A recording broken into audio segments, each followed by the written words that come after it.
দ্রুত নির্বাচন হওয়াটাই এই দেশের জন্য, জাতির জন্য মঙ্গল। কেন বলছি? আমাদের অভিজ্ঞতা থেকে এই ধরনের সরকার যতদিন বেশি থাকে তত সমস্যা তৈরি হবে। কেন? এর তো ম্যান্ডেট নাই, এর তো নির্বাচিত সরকার নয়, এর পেছনে শক্তিটা কোথায়? এই জন্যে এই সরকারকে ওইটা চিন্তা করতে হবে যে আমি যত দ্রুত সময় পারি প্রয়োজনীয় যে সংস্কারগুলো, যেগুলো নিয়ে আমরা কথা বলেছি 2 বছর আগে, আমাদের 31 দফা 2 বছর আগে দিয়েছিলাম সংস্কার, তাই না? নাকি চুপ করে থাকে? কেন কথা বলে না? মনে হয় না আমার কথাগুলো কানে যাচ্ছে? যাচ্ছে?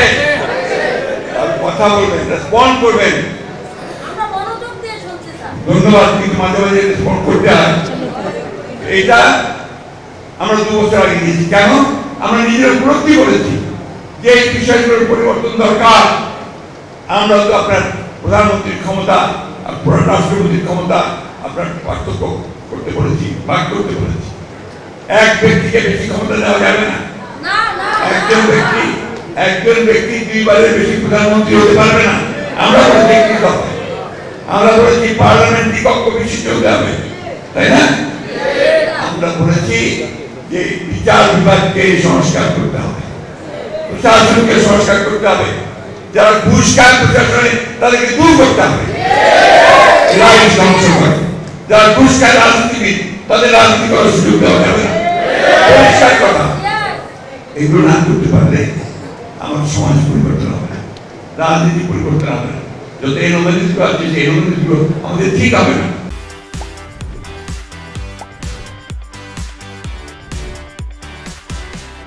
অবশ্যই সংস্কার চাই, আমরা যাকে বলেছি এটা আপনাদের যৌক্তিক সময়ের মধ্যে এমন সময় যেন না নেয় যে সময় নিতে গেলে জনগণের মধ্যে ভ্রান্ত ধারণা হতে যাবে যে আপনি ক্ষমতায় থেকে যেতে চাইছেন। কারণ সেই সমস্ত অভিজ্ঞতা আমাদের আছে। ওই ফখরুদ্দিন মনোজিনের সরকার, তারা আপনার এসে এখানে একটা কিংস পার্টি করার চেষ্টা করছিল, মনে থাকবে ক্ষমতায় থেকে দল করবে। মানুষ তো সেটা নেয়নি, নিয়েছে কি? তারা ইলেকশন নিয়ে পালিয়ে দিতে হয়েছে, তাই না?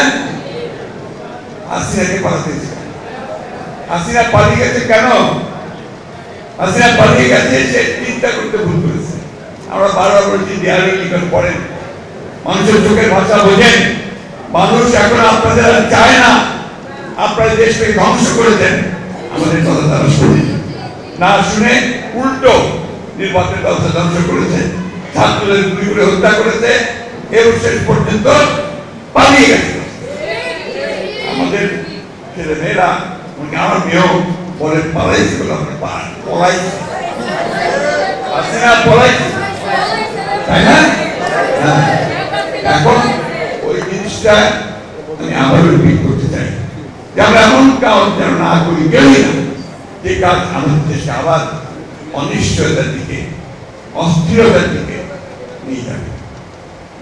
আমি সংক্ষিপ্ত করে নিয়ে আসছি। মরণ ভাষা নিয়ে আমাদের দেশের পথ বারবার দেখেছে। আমি আশা করেছিলাম যে প্রধান উপদেষ্টা মহোদয় সমস্যাটা চিহ্নিত করে তিনি নির্বাচনের একটা রূপরেখা দেবেন। আমি কেন বারবার নির্বাচনের কথা বলছি? কারণ নির্বাচন দিলে আমার অর্ধেক সমস্যার সমাধান হয়ে যায়। বিএনপি ক্ষমতায় যাক না যাক, দ্যাটস ইম্যাটেরিয়াল। আজকে যারা বাংলাদেশে ক্ষতি করতে চাচ্ছে, যারা বাংলাদেশে স্থিতিশীলতা নষ্ট করতে চাচ্ছে, বাংলাদেশকে যারা সংঘাতের মধ্যে জড়িয়ে যাচ্ছে, তারা তখন পিছিয়ে যেতে বাধ্য হবে। কারণ ওই সরকারের ভিতরে জনগণের সমর্থন থাকবে। এই বিষয়টা অবশ্যই চিন্তা করতে হবে। সংস্কার আমরা চাই না, শুধু আমরা শুরু করেছি। আমরা এই কুড়িগাড়ি নিষিদ্ধ দিই, সংস্কার অবশ্যই চাই এবং সংস্কার আমরা করবো। আপনারা দয়া করে জিনিসটাকে যেভাবে করলে সবচেয়ে সুন্দর হয়, সকলের কাছে গ্রহণযোগ্য হয়, সেইভাবে এগিয়ে